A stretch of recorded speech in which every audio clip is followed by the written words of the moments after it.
Your success is of interest to God because you bear His image. Hello and welcome to On Your Lane. This is the best place for ambitious people who are taking charge of their lives, making that impact, making that income, and living fulfilling lives. How you doing? Today we're talking about your zone of success. I love talking about the zone of success because it's just a coined word that I've made up, a phrase that I've made up just recently because it makes so much sense. In this episode, I want to talk about what He has given us that equips us to thrive in these steps that He has given us. Your success is of major interest to God. Yes, it is. Because in Genesis 1 verse 28, He gives us a step-by-step guide to finding success. He says, be fruitful, multiply, fill the earth, and subdue it. He's telling us how to dominate our field. So if you are, let's say, an accountant like I used to be, or I still am somehow, I would say, okay, my fruitfulness is me going to school, getting my qualification. That's me being fruitful. I have worked for this. I have used my brain, I have worked hard, and I have produced a fruit, my certificate, right? So that is me being fruitful. The next step, he says, multiply. How do I multiply? That means my fruit has to be enjoyed by others. I have to be able to replicate my impact. So I'll work in a job that is multiplying. So I'm no longer just impacting myself, but I'm impacting other people in this job. I can have another side gig that is me multiplying. So I can work this job, and after work I'm doing something else. My gift has been multiplied. Okay, I was fruitful, I got the qualification, but now I'm multiplying by working and impacting this whole system in my workplace and also this whole system in my side gig, for example. So now he says, feel the earth. How do I feel the earth? I could start my own company. Okay, I could start my own company and employ other people using my very gift that I got, accounting. So let's say I start an accounting firm. Now I have 10 accountants who I am supervising, who I am paying, who I am directing and leading. Now I have filled my portion of the earth. But then he says, subdue it. Oh, this is what Deloitte, PricewaterhouseCoopers, and other big accounting firms do. They dominate. Now they're operating all over the world. They're a global company. They have filled the earth. That is God's step-by-step guidance to success. And you'll find that everybody who has succeeded, they have followed this step. They probably didn't know it was from God, but they did follow them. They were fruitful. Then they were like, okay, I'm fruitful, that's good, but I must multiply.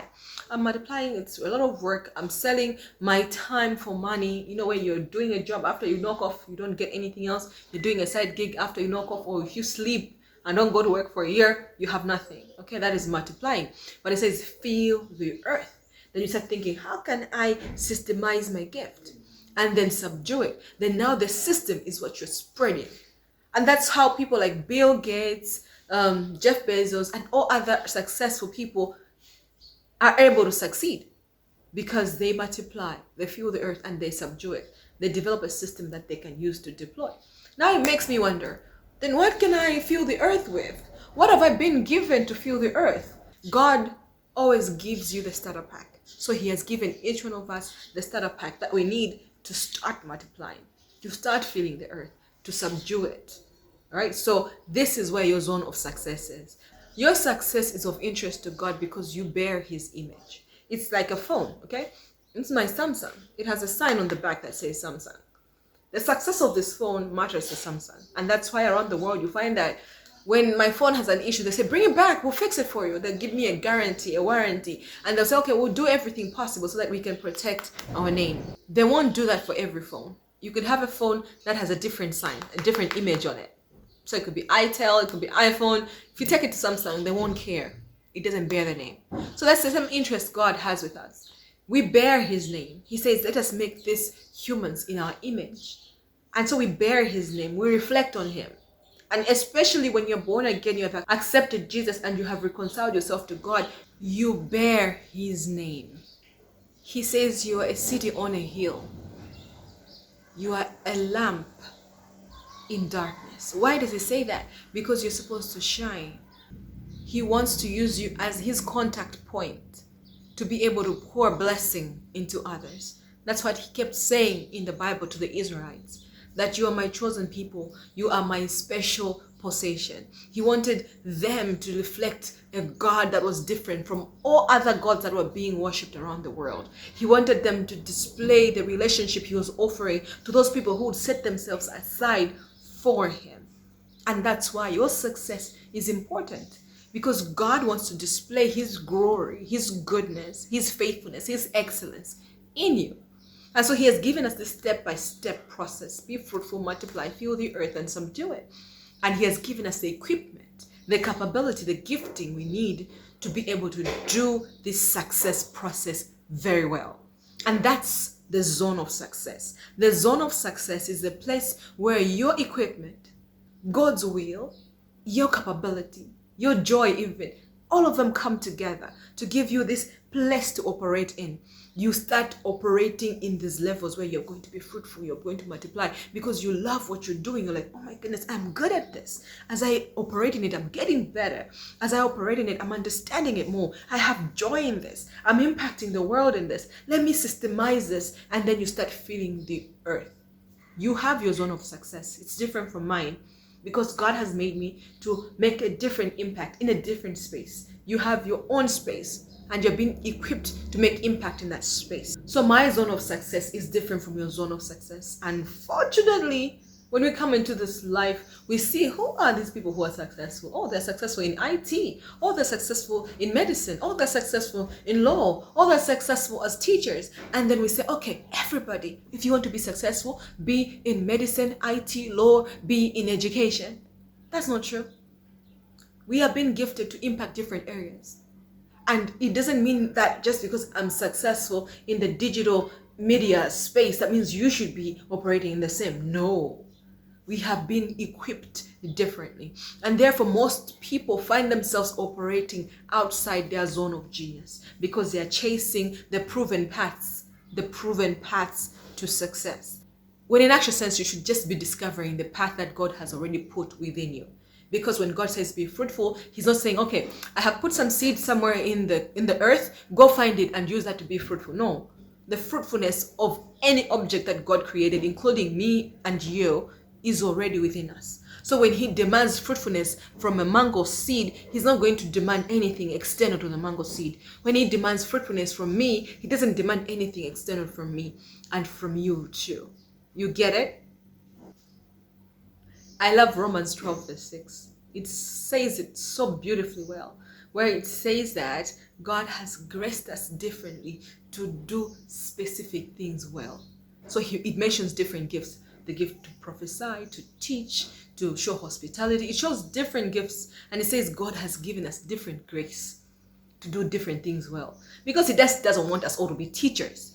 And he knows other people will be lousy teachers. They don't have the patience. They don't have the capacity to retain information like that. They don't have the ability to present. This is why you have lousy teachers, where people are there teaching and they have no interest in it. And you're like, what is this guy doing? You're just reading everything to you. We had those kind of lecturers in college. But then you go into another class. You find this person who's charismatic. They're excited. They want to teach you. They're into the subject they're communicating about. And you're like, yes, I love being in this class. They're operating in their zone of success. And there's some engineers who shouldn't be engineers because they hate engineering. They hate detail. They hate what they do. And you don't want them designing your house. That's okay. They are not meant to be engineers. Not all of us are meant to operate in the same space. Even within the engineering, you find that some engineers are gifted differently. Some are gifted in a different way. I don't have details for that sector because I don't know it that much. But you see, even as an accountant, I was better at trend analysis and maybe projections than historic accounting. Within the same accounting, you'll find your different zones. I'll call them even a niche. You find a different niche that is God-given. It's given so that you can glorify him as you're excellent, as you're dominating that area, feeling it, multiplying, and being fruitful in that area. You glorify God. Okay, you become this house on a hill that cannot be ignored. People are like, wow, you're so good at this. How? And then people are seeing the glory of God in you being what God has designed you to be. But we bring shame. bring proper shame to God when you're operating in a space where you can only do a half-baked job at it. Sometimes it's not even that you're disinterested. You're trying your best, but you just can't think like an engineer. You just can't think like an accountant. It's just hard for you. So you're operating in a zone that's supposed to give you success according to people's opinions, but it's not matching with the engineering, the wiring God has put within you. You get it? So all of us have our zone of success. And when we get to a certain point and you realize that I am actually not good at what I do, I actually dread what I do, then that's a time for you to start seeking God again. Looking within yourself again. What seed have I been given? What is this that God has entrusted to me for my fruitfulness? Because God did not create anybody who he did not give a mandate to be fruitful, to multiply, to fill the earth, and to subdue it, to dominate it.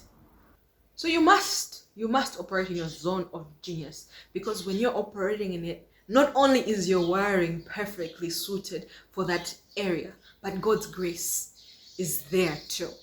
So he is the one who says, I made her for this. I made him for this. Pave the way for that. Oh, he is doing what I designed him for. Pave the way for that. Your wiring is perfect, but God's hand is also on you. There's a grace there. And that's why you find that some other people get into a certain sector and things go so well for them. They advance really fast. Yes, they're good at what they do, but then other doors supernaturally open for them. There are other opportunities that arise because the grace of God operates in your zone of success. You must operate in that zone. The question you should ask also is, are you operating in your zone?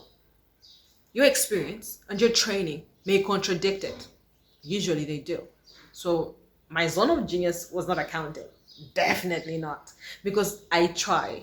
I can be an average accountant, but I'm not wired to think like one.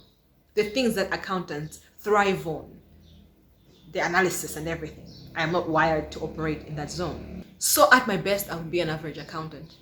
There'll be no glory coming from there. There'll be no companies and multiplication and filling the earth that will come out of me being an accountant. But my training, my experience was in accounting. I remember one time I really wanted to change careers. I really was just looking to get into a new department, maybe in marketing and product development. I thought maybe my gifts would be well suited for that. But nobody wanted to employ me for that because my qualifications and my training and my experience were showing them that this person is an accountant and they'll do well as an accountant. So please note those things. Not to say you should quit your job, but you can find some variations to your role. So for me, I could have stayed maybe an accountant, but I would need to move away maybe to product development and use my analysis skills, which I come with from my accounting background in product development. You see, maybe as I rise up the ranks, I would move into more management roles that take me away from accounting. You see, so there are variations you can get into. And if you are a person who loves education, you might get your master's degree in a different area to position yourself within your zone of success. There are options that arise when you understand that I may not be operating in my zone of success. So what can I do about it? You might say, oh, it's too late for me. Let me just do what I do. You are sabotaging your own growth because the grace of God and your wiring operates in your zone of success. It doesn't matter how late you are in changing your field or positioning yourself right in your career. It doesn't matter because when you operate in your giftings, the growth will be tremendous. It will be really fast because you're just aligned with the grace of God. You're aligned with the wiring that you've been given within you. So 3 things you must check. Check your talent. That is your natural wiring. What comes so easy for you? Check that. It will indicate your zone of success. Number 2, check your passion. What can you do without wearing out? You know, some people can code. You know, this coding, IT stuff. They code all day, all night, and they'll do it again tomorrow. Other people will code for an hour and they're done. That indicates passion. Passion is your devotion to do things. And that devotion is necessary for you to get to excellence. There's no excellence without devotion. You find some people who work out so hard. They work out so hard, you're like, wow, you're working out like you're going for Olympics. Those are the people who should go for Olympics because they have devotion in this specific area. A devotion that most people do not have. The 3rd thing you should check is your anger. What makes you so angry? For me, it's poverty. Poverty makes me so angry. And I didn't know what to do about it till I started understanding, oh, I want to work in the mindset space, the changing of the mindsets. Oh, I also want to work as an entrepreneur to create wealth and start things in places where poverty prevails, so maybe I can employ and give options to people. Poverty makes me angry. So angry, it drives me to action. What makes you angry? I have my brother. His zone of genius is accounting. He gets so angry when he sees you doing accounting in a manual way. So he sells systems and he'll say, no, you must do this. And when he speaks, he's so passionate, but at the time angry enough to start a business, angry enough to start offering you solutions, angry enough to stay up at night and be offering solutions to SMEs and all other people who need systems so that they can stop losing money that they are losing because of manual systems. He's so passionate like that. But that indicates his zone of genius, and it's not surprising to me that he is really successful in that area. So check your talent, your natural wiring, check your passion, your devotion, what you love, enjoy doing. Check your anger, what makes you so mad you want to act and do something about it. These things will indicate your zone of success, your zone of genius. This is a space you operate in and God's blessing is on it. Your wiring is on it too. And so the alignment there is really so powerful, so that it will propel you to your success really fast. So, are you operating in your zone of success? Do you even know your zone of success? If you're curious to take a test that will help you zoom into your zone of success, I have created a simple but effective test. Click the link in the description. It's called the Zone of Success ebook. That ebook is a guide, really. It will just show you these 3 questions and guide you through the process of uncovering your zone of success. Click the link in the description and let me know how it goes. If you have any questions, comment. I'd love to get in touch as well. There are some details in the description of how you can get in touch with me on all the social media networks and even my email. Get in touch. I'd love to hear your thoughts and support you more so that we can all operate in a zone of success and find our place of impact and income in this world. I have new episodes every week, so stick around. There'll be more uplifting, valuable content coming your way. Thank you for stopping by, and I will see you soon. Don't forget to like, subscribe, share. Let's grow this community. Bye-bye.